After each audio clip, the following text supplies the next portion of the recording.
Bem-vindo! Hoje a nossa análise se volta para um dos temas mais efervescentes e complexos da física e da engenharia moderna. A gente vai discutir o potencial revolucionário dos novos materiais quânticos e aquela que é a busca incansável pelo verdadeiro santo graal da tecnologia. Que é a supercondutividade em temperatura ambiente.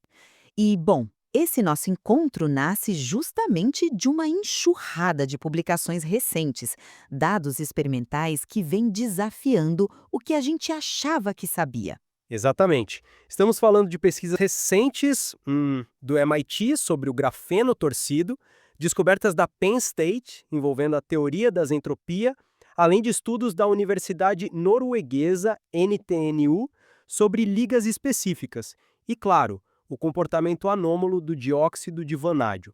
É muita coisa acontecendo ao mesmo tempo. É um conjunto de dados espetacular, sem dúvida nenhuma. E isso nos leva à pergunta central do debate de hoje. A gente precisa entender se estamos realmente à beira de uma revolução tecnológica imediata, uma que vai eliminar a perda de energia e transformar a eletrônica verde, ou se, na verdade, essas descobertas estão sendo ofuscadas por um otimismo exagerado que ignora barreiras monumentais de engenharia, de pressão e de temperatura. E é exatamente essa linha que nós vamos investigar hoje. Para estabelecer a minha posição aqui, eu argumentarei que a convergência desses novos modelos preditivos com as descobertas experimentais da bancada, como os supercondutores triplos e os isolantes topológicos, prova que nós já estamos cruzando o limiar para uma era de energia sem perdas. Não é mais ficção científica, sabe? É física aplicada emergindo agora nos laboratórios. E do meu lado, a minha posição é de que, embora a física atômica revelada por esses estudos seja indiscutivelmente fascinante, a distância entre curiosidades de laboratório que só funcionam sob condições extremas e a aplicação tecnológica em escala global é uma distância gigantesca. Eu sou bastante cética quanto a isso. Acredito que precisamos de uma cautela severa contra o hype científico antes de decretarmos que os problemas energéticos do mundo estão resolvidos. Bom, o ponto de partida para mim é bem claro. O nosso paradigma atual de gerenciamento de calor está simplesmente obsoleto. Pensa bem, historicamente, a indústria de semicondutores tem focado em tentar resfriar sistemas. Nós criamos ventoinhas mais rápidas, dissipadores complexos, construímos infraestruturas massivas que consomem rios de água e energia apenas para manter os data centers em temperaturas aceitáveis. Mas a ciência dos novos materiais quânticos está mudando esse foco. Não se trata mais de resfriar, mas sim de impedir a geração de calor logo na origem. O que as publicações recentes nas grandes revistas nos mostram é a criação de estados da matéria onde os elétrons se movem de forma altamente organizada. Você diz organizada em oposição ao que a gente vê nos metais tradicionais, certo? Exato, exato. Nos condutores metálicos comuns, tipo o cobre dos nossos fios, os elétrons ricocheteiam contra a estrutura atômica do material como se fossem bolas de fliperama. Cada colisão dessas gera resistência elétrica e dissipação térmica, ou seja, gera calor. Esses novos materiais, por outro lado, criam o que chamamos de canais de transporte protegidos. A energia cinética não é convertida em calor. O impacto iminente disso é a verdadeira eletrônica verde. Imagina só, smartphones com baterias que duram semanas, porque não tem desperdício térmico, ou a eliminação daquele estrangulamento térmico que limita os nossos processadores hoje. E mais importante ainda, imagina a transmissão de energia elétrica através de continentes sendo 100% eficiente. A eliminação da resistência parou de ser apenas uma abstração. Olha, eu concordo com a beleza teórica disso, de verdade. A física dos estados topológicos, o transporte balístico de elétrons, tudo isso representa conquistas formidáveis do intelecto humano.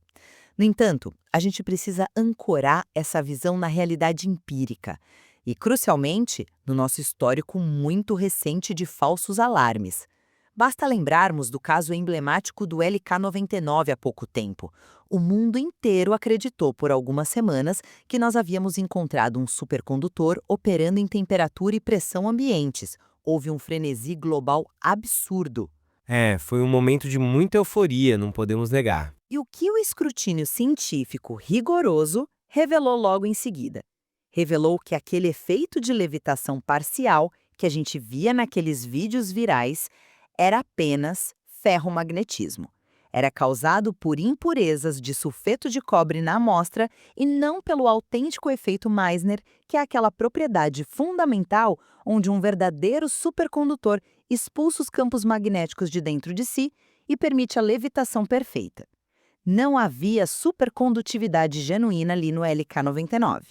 O meu ponto central hoje é que os avanços reais e comprovados atualmente ainda operam em condições absolutamente inacessíveis para o nosso cotidiano.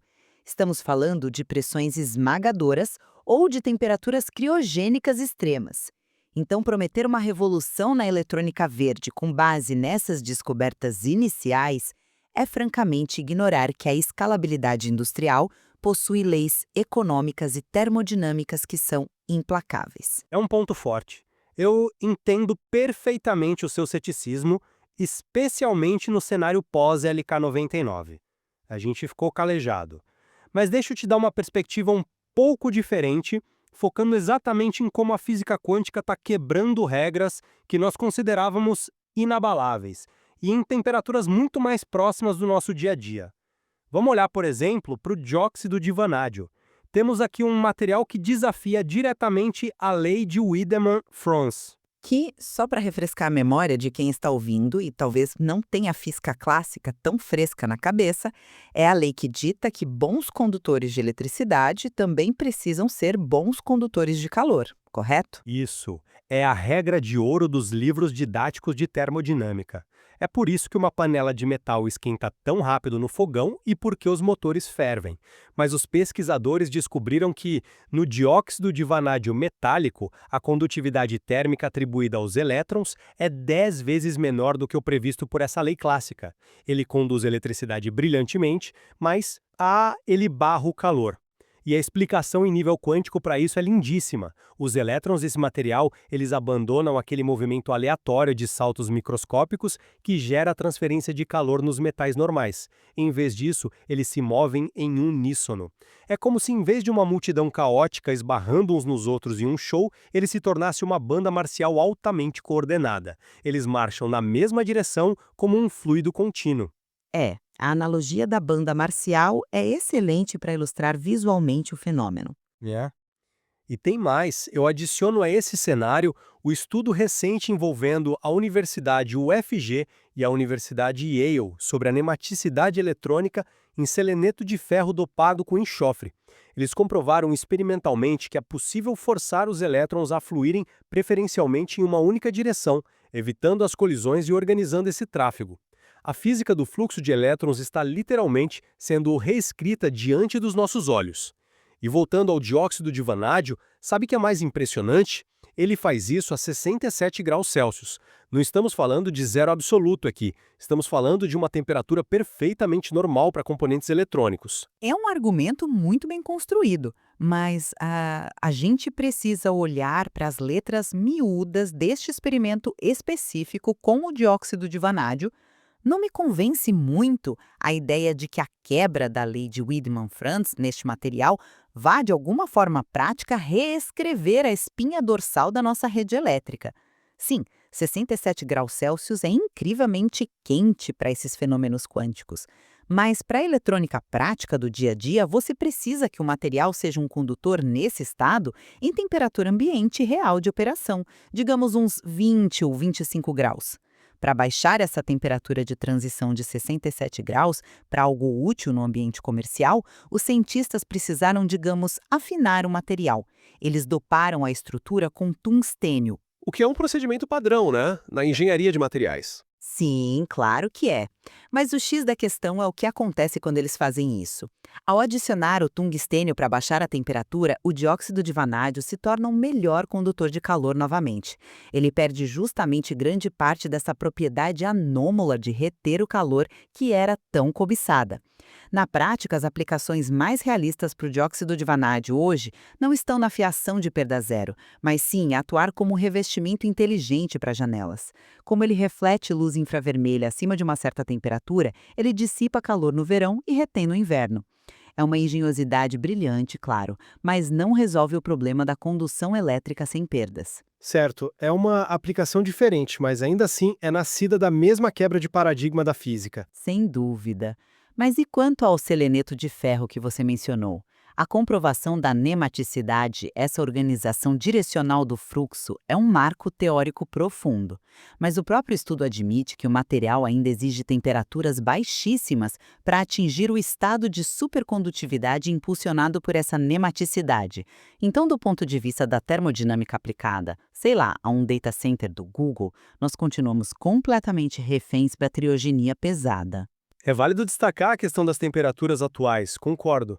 Mas eu acho que olhar apenas para os termômetros de hoje é subestimar a velocidade com que a própria natureza da supercondutividade está sendo redefinida. Nós não estamos mais dependendo apenas das vibrações da rede atômica, os chamados fônons, para unir os elétrons. Você está se referindo à superação da teoria clássica BCS, imagino? Exatamente isso.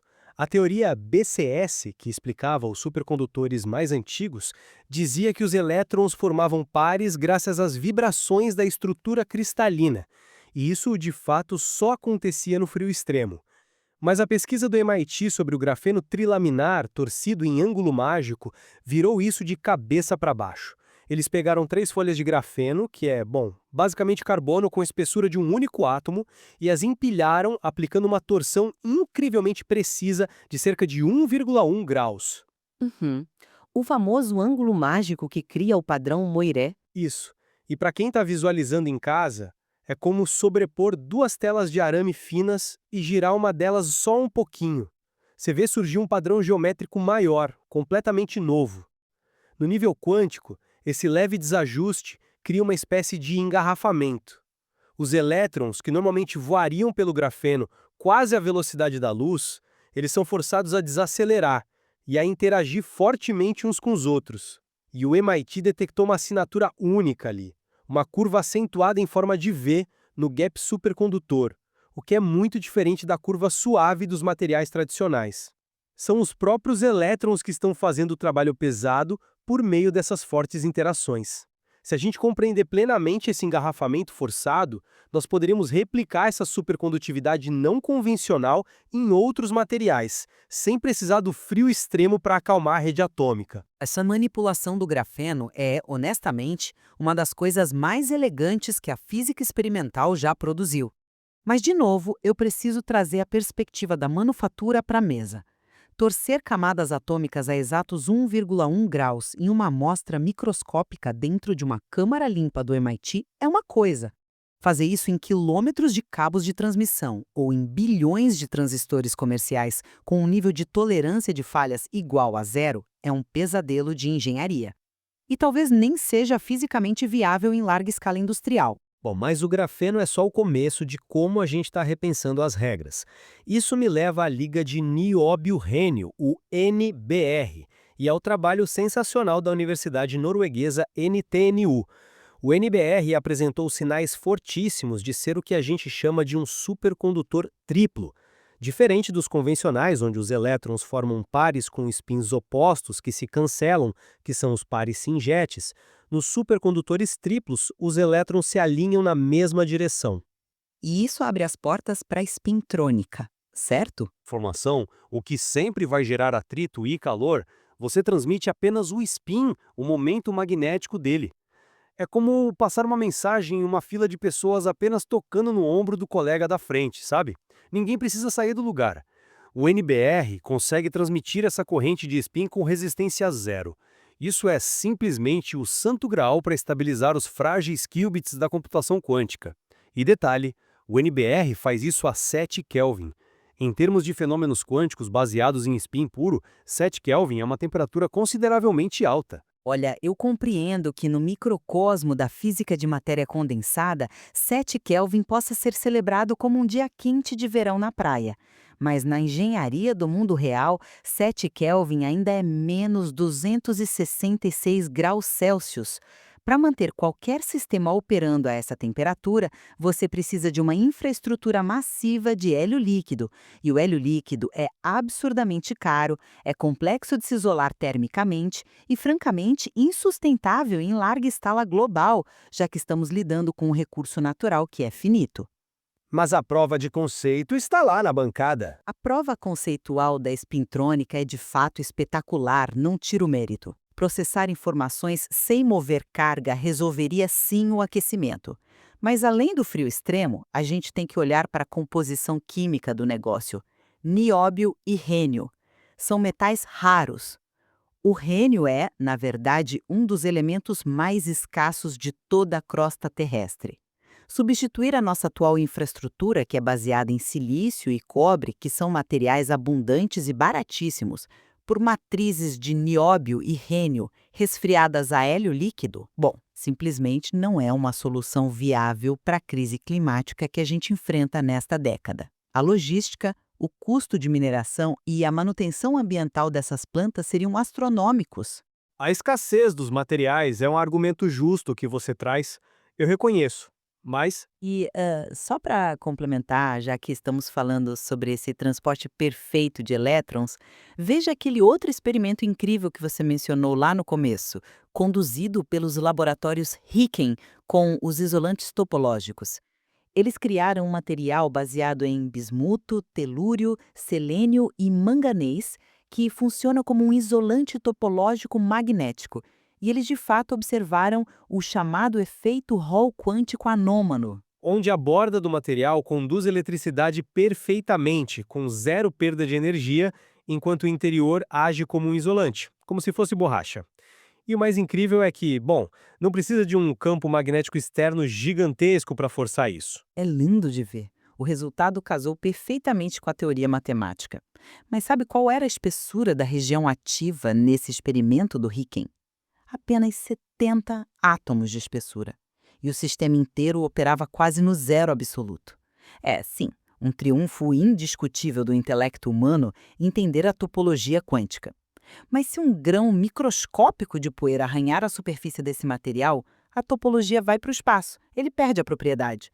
Não é um processador que nós podemos colocar na prateleira de uma loja de eletrônicos no ano que vem e provavelmente nem na próxima década. Essa é uma observação muito rica da sua parte, embora eu enquadre isso por uma ótica bem diferente. O valor financeiro e tecnológico primário desses experimentos do Riken, do MIT ou da NTNU não é que eles vão sair direto da placa de Petri para o mercado consumidor amanhã. O valor real é que eles validam modelos teóricos poderosíssimos. E é aqui que eu trago o nosso terceiro e talvez mais contundente ponto da discussão de hoje. Nós não estamos mais apenas, tateando no escuro. Acabou aquela era da tentativa e erro, misturando pós químicos em fornos criogênicos e rezando para dar certo. Você está falando do uso da inteligência artificial e da modelagem molecular avançada. Exatamente, nós estamos entrando de cabeça na era do design de materiais guiado por algoritmos e preditores avançados. Pesquisadores da Universidade Penn State publicaram algo transformador nesse sentido. Eles conseguiram combinar a teoria da entropia com a teoria do funcional da densidade, que a gente chama de DFT. Para quem não tem acompanhado muito a sopa de letrinhas da física computacional ultimamente, a DFT é basicamente um mapa incrivelmente detalhado que modela exatamente onde os elétrons estão ao redor dos átomos no computador. E a entropia nos permite prever como a entropia, ou seja, o caos e a desordem do material, mudam em diferentes temperaturas. E ao juntar os dois modelos matemáticos, Ao juntar os dois, eles não têm mais só uma imagem estática, eles criaram um verdadeiro mapa do tesouro digital dinâmico. Eles conseguiram mapear exatamente onde e por que a supercondutividade ocorre em nível macroestrutural. Identificaram uma configuração atômica específica que eles até compararam a uma ponte flutuante, a Pontoon Bridge. Em nível atômico, essa estrutura absorve as vibrações térmicas e protege a supervia por onde os elétrons passam. Isso significa que agora nós podemos projetar materiais que evitam a interrupção térmica antes mesmo de sintetizá-los no laboratório. E o resultado prático desse salto gigantesco foi a síntese do composto de hidreto de lantânio, reportada há pouco tempo na revista Science, que demonstrou supercondutividade a incríveis 15 graus Celsius. 15 graus positivos. Sim, e isso muda o jogo. Não é mais 7 Kelvin. Não é menos 266 graus. Isso é, literalmente, a temperatura de uma manhã de outono em São Paulo. É a verdadeira temperatura ambiente. É a prova empírica cabal de que a barreira térmica foi rompida de vez. Agora, a nossa busca é orientada por dados ultra precisos, com supercomputadores varrendo bancos de dados de milhões de compostos para encontrar o candidato perfeito que possua essa ponte flutuante na sua estrutura. Ok, a gente precisa pisar no freio aqui e trazer um duro choque de realidade mecânica para esse feito maravilhoso do hidreto de lantânio. Sim, é totalmente verdade, ele exibiu propriedades de supercondutividade a 15 graus Celsius. E, isoladamente, ler essa manchete só como a vitória final da humanidade sobre a resistência elétrica. Mas a que custo físico isso aconteceu lá na bancada do laboratório? Esse estado supercondutor só foi alcançado porque o material estava sendo esmagado sob uma pressão de 100 gigapascais. A pressão é inegavelmente um fator imenso nesse experimento. Imenso é um eufemismo forte. Para colocar isso em perspectiva para quem nos escuta, 100 gigapascais é cerca de 1 milhão de vezes a pressão da atmosfera terrestre que nós sentimos ao nível do mar. São pressões que você normalmente só encontraria lá perto do núcleo da Terra. E para conseguir isso em um laboratório, os cientistas precisam usar uma célula de bigorna de diamante, esmagando uma amostra microscópica entre as pontas de 2 diamantes perfeitos. Tentar projetar um cabo de transmissão elétrica para abastecer uma cidade ou um motor magnético para um trem de alta velocidade que precise manter 100 milhões de atmosferas de pressão constante ao longo de toda a sua extensão, isso beira a ficção científica pura. Resolver o problema da temperatura criando um problema de pressão incalculável não salva a nossa rede elétrica da perda de energia. Mas prova definitivamente que a supercondutividade em temperatura ambiente não é proibida pelas leis da física. Não é proibida sob condições cósmicas. E sobre o uso brilhante da DFT e das entropia pela equipe da Penn State para prever novos materiais, olha, o estudo é ambicioso. É um passo incrível na direção certa, mas a gente precisa manter o ceticismo metodológico intacto. Eles usaram esse modelo matemático para prever assinaturas teóricas de supercondutividade em metais nobres e comuns como ouro, prata e cobre, chegando próximo ao zero absoluto.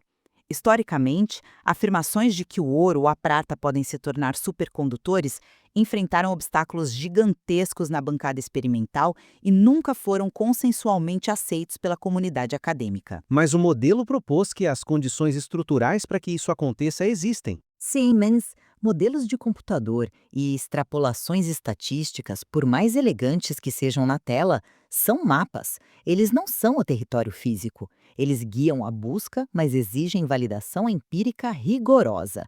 Afirmações extraordinárias exigem evidências extraordinárias, especialmente quando algoritmos nos dizem que o cobre comum pode ser o supercondutor do futuro se nós apenas o organizarmos perfeitamente em nível atômico. É inegável que a pressão de 100 gigapascais para os hidretos apresenta um desafio de engenharia, formidável.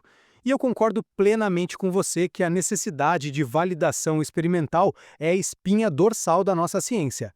Exatamente como a gente viu na rápida desmontagem da narrativa fantasiosa em torno do LK99. A física não perdoa atalhos. No entanto, já ao encaminharmos a síntese das nossas posições de hoje, eu acredito firmemente que a totalidade dos dados que nós discutimos aqui aponta inexoravelmente para uma direção clara. Estamos mais perto do que eu estou disposta a admitir. Exatamente isso.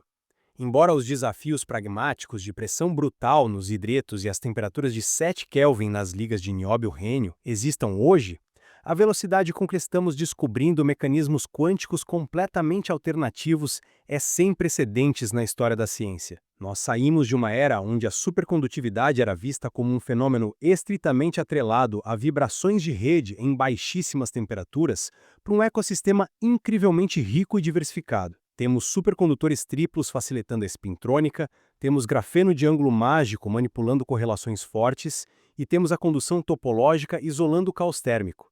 E agora, com ferramentas preditivas tão poderosas como a modelagem por zentropia, nós estamos aprendendo as regras matemáticas de como proteger essas supervias de elétrons em nível atômico. A quebra da barreira térmica pelo hidreto de lantano prova que é possível. Ponto. A transição para a eletrônica verde, onde nós passamos de gerenciar o calor para impedir a geração dele, não é mais uma questão de se, mas puramente de quando.